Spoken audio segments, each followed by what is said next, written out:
Shalom Bapak Ibu sekalian, ketemu lagi di program Rema pada pagi hari ini. Bapak Ibu sekalian, ketika tadi saya dalam perjalanan untuk ke sebuah kota ini, tiba-tiba Tuhan bicara satu hal tentang sebuah keluarga yang paling Yesus sukai.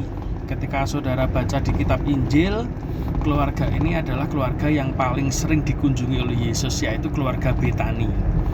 Keluarga Betani ini terdiri dari 3 bersaudara, yaitu yang pertama Marta, yang kedua Maria, dan yang ketiga adalah Lazarus. Nah, Bapak Ibu sekalian, Yesus itu terlihat sangat sering sekali ketika berkunjung ke satu kota, ke kota yang lain, memberitakan kerajaan Allah. Maka mereka juga sering sekali, rombongan Yesus ini selalu mampir ke Betani, tempat keluarga ini. Karena itu tidak heran salah satu pendiri dari gereja Betani Indonesia, yaitu Pendeta Abraham Alektanus Saputra, memberi nama gerejanya yang pada waktu itu GBI adalah GBI Betani, ya. Karena memang dia punya satu visi bahwa keluarga ini adalah keluarga yang paling dicintai oleh Yesus, paling sering dikunjungi Yesus dan mujizat terjadi dan lain sebagainya. Di situ ada Marta yang hobinya melayani. Yang kedua Maria, hobinya duduk di kaki Tuhan, dalam hadirat Tuhan. Tetapi ada satu pribadi, yaitu Lazarus, yang ketika saya baca, saya lihat dan saya coba cari, ini apa yang tercatat di Alkitab tentang Lazarus ini tidak ada. Ya, tentang Lazarus ini kok tidak ada tuh Tuhan. Saya cari.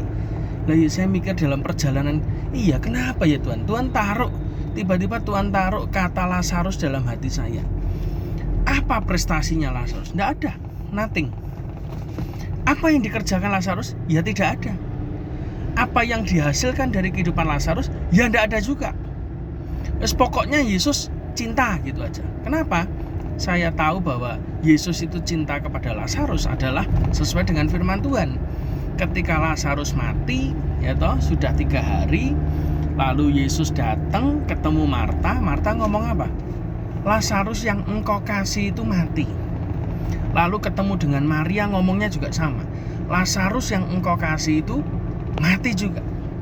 Artinya bahwa pribadi Lazarus ini unik. Orang yang tidak berprestasi, tidak menonjol, tidak melakukan apa-apa, tapi dikasih oleh Yesus. Nah, ini loh sebetulnya yang Tuhan mau hari-hari ini. Dan Tuhan tuh berbicara ketika kamu masuk tahun Januari ini, ya, tahun baru ini di bulan Januari. Memang Tuhan kasih ayat adalah Keluaran 14 ayat 14. Tuhan yang berperang ganti kamu, dan kamu hanya diam saja. Kata diam itu identik dengan kata males, tidak melakukan apapun, tidak ada effort sedikit pun. Tidak ada sesuatu yang dihasilkan dari pekerjaan kita, kelihatannya tenang-tenang saja, tidak ada apa-apa, ya toh. Kita ini cenderung orang yang pasif. Nah, tapi ingat baik-baik, saya percaya ayat itu. Ketika saudara effort menolong Tuhan, saudara mesti jatuh. Jangan berusaha tahun ini membantu Tuhan dengan caramu sendiri. Abraham sudah gagal dengan lahirnya Ismail karena dia mencoba menolong Tuhan. Dan banyak nabi-nabi yang lain juga gagal karena berusaha menolong Tuhan, malah jadi berantakan. Serahkan saja sama Tuhan. Belajar dari satu pribadi di kota Betani, yaitu Lazarus. Dia tidak melakukan apapun, dia cenderung pasif, tetapi dia dikasih oleh Tuhan. Akibatnya apa Bapak Ibu sekalian? Kita tahu semua bahwa ketika dia mati, dia itu malah menjadi berkat. Dan cerita tentang kematian Lazarus, orang yang dikasih oleh Yesus ini dari keluarga Betania, ini diberitakan ke seluruh dunia sampai hari ini, bahwa ada dalam sejarah manusia seseorang yang sudah mati 3 hari bisa bangkit lagi, bisa hidup lagi, karena ada kuasa Yesus dinyatakan di sana. Jadi Bapak Ibu sekalian, kita belajar gitu. Dan kalau tiba-tiba Tuhan bicara satu hal, kamu perhatikan, sebelum Yesus datang ke rumah Betani, Yesus itu sudah ada yang ngabari murid-muridnya, Lazarus sakit. Dan Yesus berkata, besok saja kita ke sana. Ya, Alkitab berkata Yesus sengaja tinggal lebih lama memang nunggu Lazarus mati. Supaya apa? Supaya kuasa Tuhan, supaya nama Tuhan dinyatakan, kuasa Tuhan dinyatakan lewat kehidupan Lazarus. Jadi orang yang kelihatannya tenang, tidak melakukan apa-apa, males, pasif, tapi tiba-tiba Tuhan menyatakan kuasanya lewat kehidupannya. Itu yang akan terjadi nanti 2025 atas kehidupan saya dan saudara yang percaya.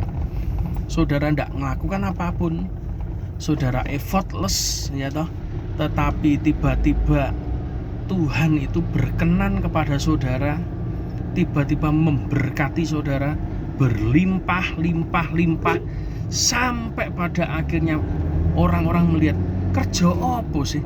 Kok iso tiba-tiba dapat berkat yang luar biasa melimpah? Atau orang ini pelayanan apa sih kok tidak kelihatan? Tapi kok tiba-tiba ada mujizat-mujizat yang terjadi pada tahun ini dalam kehidupan saudara. Jadi saudara siap-siap. Orang mungkin underestimate dengan kita. Orang menganggap kita Lazarus yang pasif.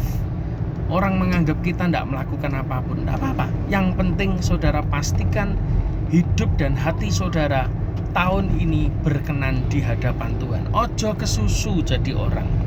Ya, kepengen sesuatu jangan terburu-buru, memburu. Alkitab berkata, karena memburu harta, maka orang itu jatuh dalam berbagai pencobaan.